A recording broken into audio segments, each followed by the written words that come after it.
السلام علیکم دوستو، کیسے ہیں آپ سب؟ میں زمینہ فیاض ایک بار پھر آپ کے ساتھ میں لے آئی ہوں ایک اور نیا ناول۔ لیکن ناول شروع کرنے سے پہلے ہمیشہ کی طرح کہوں گی کہ اگر آپ میرے چینل پر نئے ہیں تو چینل کو سبسکرائب کر لیجئے، بیل آئیکن کو ضرور دبا دیجئے، اور اگر آپ کو میری شارٹ ویڈیوز اور میرے ناولز پڑھے ہوئے اچھے لگتے ہیں تو اپنے کانٹیکٹس میں شیئر کرنا بالکل بھی نہ بھولیں۔ تو یہ ناول ایک اسپیشل میری سبسکرائبر ہے ریڈ روز، جن کی اسپیشل ریکویسٹ پر میں پڑھنے جا رہی ہوں۔ یہ کافی لمبا سا لانگ ناول ہے، شاید وقت لگ جائے، لیکن میں کوشش کروں گی بڑے ایپیسوڈز بنا کر اسے جلد سے جلد مکمل کرنے کی۔ تو شروع کرتے ہیں۔ اسیر ہجر، اور اس کی رائٹر ہے وہیبہ فاطمہ۔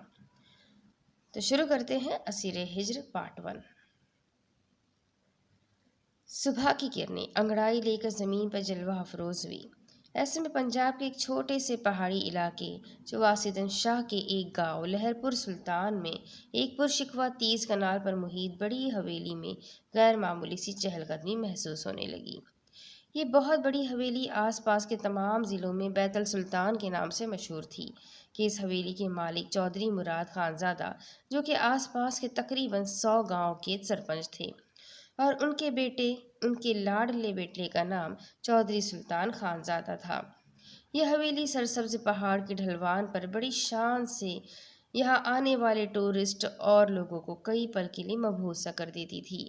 چودھری مراد خانزادہ کے آباء و اجداد کا تعلق جو کہ پشاور سے تھا، اسی لیے وہ لوگ خاص پختون خاندان کے تھے، اور سرخ و سفید رنگت کے ساتھ ان کی اصل پہچان لائٹ براؤن آنکھیں ان کے خاندان کی تھی۔ لہر سلطان پور کے دائیں جانب ایک گاؤں سلوئی تھا، جو کہ پھلوں کے باغات کے لیے پورے پاکستان میں مشہور ہے۔ یہ علاقہ انتہائی سرسبز و شاداب ہے۔ سلوئی میں لوکاٹ، انجیر، سیب اور کیلے کے باغات ہیں۔ یہ ساری زمین چودھری مراد خانزادہ کی ملکیت میں ہی شامل ہے، جبکہ لہر سلطان پورہ سے آگے بائیں جانب بھی سرسبز و شاداب گاؤں بشارت ہے۔ حویلی میں صبح کا آغاز حسب معمول حمد و ثنا سے ہوا تھا۔ ایسے میں وہ دونوں گاؤں کی مسجد سے ڈھلوانی پتھریلے رستوں پر خراما چلتے حویلی کی جانب لوٹ رہے تھے۔ ان میں سے ایک سلمان خانزادہ کا بڑا 8 سالہ بیٹا اریب سلمان خانزادہ تھا، اور دوسرا سلطان خانزادہ کا بڑا اکلوتا لاڈلا 7 سالہ بیٹا یشم سلطان خانزادہ تھا۔ ان دونوں کو آج کل داجی کی جانب سے سختی سے احکامات تھے کہ وہ صبح فجر گاؤں کی مسجد میں ادا کر کے پورے گاؤں کا چکر لگا کر واپس حویلی آیا کریں گے۔ یشم سلطان خانزادہ اپنے ہاتھ میں بیٹ پکڑے ہوئے اسے مخصوص اسٹائل میں گول گول گھما رہا تھا، جبکہ اریب حسب معمول اپنے منہ میں چھوٹی الائچی چباتا بیزار سی شکلیں بنا رہا تھا۔ آج میرا بالکل دل نہیں چاہ رہا تھا اس پیدل مارچ کو۔ اس کی بات پر یشم مسکرایا۔ تم نہیں آتے؟ مگر داجی، میں ان کو بول دیتا تمہاری طبیعت خراب ہے، صبح صبح جھوٹ بول دیتے، تمہارے لیے اتنا تو کر ہی دیتا۔ اس نے سکون سے کہا تو اریب نے مسکرا کر اس کی گردن میں بازو حمائل کر دیے۔ ایک تم ہی تو ہو میرے سچے دوست اور بھائی، وہ انیل تو نیرا چھچھندر اور شکایتی ٹٹو ہے۔ اریب نے برا سا منہ بنایا تو یشم گہرا مسکرا دیا۔ آج مورے نے بریک فاسٹ میں بھلا کیا بنایا ہوگا؟ یشم نے پوچھا تو اریب کی آنکھیں چمک اٹھی۔ بریک فاسٹ کے نام سے نہیں، بلکہ اپنی مورے کے نام سے، کہ اریب سلمان خانزادہ وہ چاند تھا جو اپنی ماں کو اپنی زمین مانتے آنکھیں کھولتے ہیں، بس اسی کے گرد چکر لگاتے ہیں۔ وہ اپنی مورے آئمہ سلمان خانزادہ کا بڑا اور لاڈلا بیٹا تھا، اور اپنیا سے جانے کی ایسی محبت تھی کہ ان کے بغیر ایک پل بھی نہیں رہ پاتا تھا۔ جو بھی بنایا ہو مگر بہت لذیذ ہوگا۔ اریب کے تصور میں ایک خوبصورت سا مہربان چہرہ جھلملایا تو وہ نرمی سے مسکرا دیا۔ وہ حویلی کے بڑے گیٹ سے 10 قدم کے فاصلے پر تھے جب وہ بزرگ فقیر بابا سیاہ چوگے میں دور سے آتا دکھائی دیا۔ آج تھرسڈے ہے کیا؟ یشم نے سرگوشی میں پوچھا تو اریب نے اس بات میں سر ہلا دیا، کیونکہ یہ عجیب سا فقیر بابا ہمیشہ جمعرات کو ہی نظر آیا کرتا تھا۔ کوئی غیر مرئی طاقت تھی کہ وہ دونوں اپنی جگہ پر کھڑے ہو گئے تھے، اور سامنے اس کی سرخ آنکھیں دیکھے، گلے میں منکوں کی ڈھیر کی مالائے، ہاتھ میں سیاہ کشکور اور لمبی سی داڑھی، وہ حسب معمول صدا لگا رہا تھا۔ آؤ ساری حورانے کملی والے داسیر صحرا گائے، آج شب معراج دیے، آج شب معراج دیے، جو منگیے سو پائے، آؤ ساری حورانے کملی والے دا اسیر گائے۔ وہ چلتے چلتے یشم اور عریب کے پاس آ رکا۔ وہ اب بغور یشم کی جانب دیکھ رہا تھا۔ اسے جھرجھری سی محسوس ہونے لگی۔ بابا کچھ چاہیے؟ یشم نے گھبرا کر سوال کیا۔ وہ بابا کی محویت توڑنا چاہتا تھا جو لال انگارہ آنکھوں سے بغور اس کے ماتھے کی جانب ہی دیکھ رہا تھا۔ یشم نے اپنی ٹراؤزر کی پاکٹ کھنگالی۔ اس میں اس کی کل کی پاکٹ منی تھی، وہ پورا کا پورا 100 روپے۔ یشم نے بابا کی جانب بڑھایا تو وہ پل بھر کو مسکرا دیا۔ بابا ایک قدم یشم کی جانب بڑھا تو وہ گھبرا گیا۔ بابا نے 100 روپے کی جانب ہاتھ بڑھانے کی بجائے یشم کے دل کے مقام پر اپنا ہاتھ رکھ دیا۔ تپتے بھڑکتے ہوئے حد نگاہ صحراؤں میں کبھی بھٹک گئے تو صبر کرنا، اس دل کو سیاہ مت ہونے دینا، فقیر بابا نے اس کی آنکھوں میں دیکھ کر کہا۔ یشم نے ناسمجھی سے انہیں دیکھا۔ بابا کہ کیا بول رہے ہیں آپ؟ ہمیں بالکل بھی سمجھ نہیں آئی۔ عریب بابا اور یشم کے درمیان میں حائل ہو گیا۔ رب کو سمجھ کر پانا بہت مشکل ہے بچے، مگر جس نے اسے پا لیا اس نے دنیا اور آخرت دونوں پا لی۔ آج ساری حورانے کملی والے داسیر گیا، داسیر گائیے۔ وہ اپنی ہی راک پر سر دھنتا وہاں سے نکلتا چلا گیا۔ یشم اور عریب دیر تک اسے جاتا دیکھتے رہے۔ وہ نگاہوں سے اوجھل ہوا تو دونوں مسکرا کر حویلی کی جانب بڑھ گئے۔ گیٹ سے اندر داخل ہوئے، سیڑھیاں اتر کر حویلی کی ڈرائیو وے پر آئے۔ ڈرائیو وے کے آس پاس حویلی کے طویل عریض لان کا عجیب و دلکش نظارہ دیکھنے کو ملتا تھا، جس میں لیمبو، انجیر، لوکاٹ کے درخت جو پھلوں سے لدے پھندے تھے، انگور کی خوبصورت بیلیں، پودینہ، ہرا دھنیا، ہری مرچی اور ٹماٹروں کے پودے بھی لگے ہوئے تھے۔ اس طویل ترین باغ نما لان کی حفاظت باقاعدہ مالی ہی کیا کرتے تھے۔ موسم انتہائی خوشگوار تھا۔ ٹھنڈی ہوا کے جھونکے جسم کو چھو کر گزرتے تو وجود کو گدگدا دیتے۔ ضلع چو آسدن شاہ کا موسم ہمیشہ خنک اور ٹھنڈار ہی رہتا۔ جون جولائی مثبت 1-2 ہفتہ محسوس ہوتا کہ واقعی گرمی ہے، مگر باقی 10 سے وہ دور رہتا تھا۔ 11 ماہ موسم ٹھنڈا، یکبستہ اور ابدہ۔ اسی طویل ترین لان میں 6 سالہ انیل سلمان خان زادہ اپنی سائیکل چلا رہا تھا۔ وہ دونوں اس تک آئے۔ آپ لوگ آ گئے؟ نہیں، ہمارے بھوت آئے ہیں، عریب نے بول کر اپنے لب دبائے۔ یشم مسکرایا۔ لالا سیدھے سے سوال کا کبھی ڈھنگ سے ہی جواب دے دیا کرے، اس نے منہ بنا کر کہا۔ تم سوال سیدھا سا پوچھ لیا کرو تو جواب بھی سیدھا ہی ملے گا نا، عریب نے لاپرواہی سے کندھے اچکائے۔ اب اگر تمہاری سائیکلنگ کا شوق پورا ہو گیا تو اندر تشریف لے چلو، بریک فاسٹ کے بعد اسکول کی بھی تیاری کرنی ہے، یشم نے کہا تو وہ مسکرا دیا۔ وہ تو ذرا آج مشکل ہے، اس نے کان کھجایا۔ اور وہ کیوں؟ عریب نے اسے مشکوک نگاہوں سے دیکھا کہ وہ جتنا ڈرامے باز تھا، اسکول سے چھٹی کرنے کو پھر کوئی نہ کوئی خرافاتی منصوبہ بنا ہی لیتا تھا۔ شک مت کرے لالا، کیونکہ آج مورے نے خود کہا کہ ہم میں سے کوئی بھی اسکول نہیں جائے گا۔ اس کا اطمینان قابل دید تھا۔ واٹ؟ عریب کو اچھا خاصا جھٹکا لگا۔ اور وہ کیوں بھلا؟ مجھے نہیں معلوم، مگر صبح جب مورے کے کمرے میں گیا تھا تو ان کے روم میں ایک فیری تھی۔ میں نے مورے سے پوچھا کہ یہ کون ہے تو انہوں نے کہا کرائنگ۔ وہ فیری